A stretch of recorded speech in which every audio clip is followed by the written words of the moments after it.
কারো প্রয়োজনে আমি কাজে আসছি, এটা মনে হলে আমার ভালো লাগে। মানুষ হয়তো প্রয়োজনের পরে আর মনে রাখতে চায় না, মানুষ স্মরণ করতে চায় না আমি তার প্রয়োজনে কি কি অবদান রেখেছিলাম। মূলত মানুষ ভুলে যেতেই স্বাচ্ছন্দ্য বোধ করে, কারণ কারো ব্রেনই চাপ নিয়ে বাঁচতে চায় না। এমনকি আপনার কাছে সে ঋণী, এই জিনিসটাও সে মনে রাখতে চায় না। কিন্তু পরক্ষণে যখন আপনি ভাববেন একজন মানুষের প্রয়োজন কিংবা কোনো কারণের সহযোগিতার কারণ হতে পেরেছেন, তখন আপনার স্বস্তিবোধ কাজ করবে। এই জিনিসটা তখনই হবে যখন আপনি একটা মানুষকে নিঃস্বার্থে উপকার করবেন। তাই মানুষকে কিছু করে দেওয়ার পর এটাতে কোনো স্বার্থ খোঁজা প্রয়োজন নেই। একজন মানুষ আমার দ্বারা উপকৃত হয়েছে, এটাই অনেক।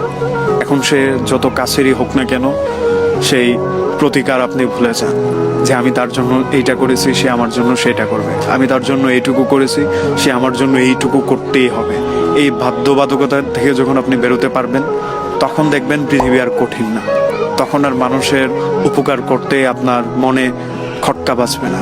তখন মনে হবে না এই জিনিসটার বদলে আমি এই জিনিসটা চাই, এইটার পরিবর্তে সে আমার জন্য এইটুকু করো, এইটুকু আমি করেছি সে ওইটুকু করো।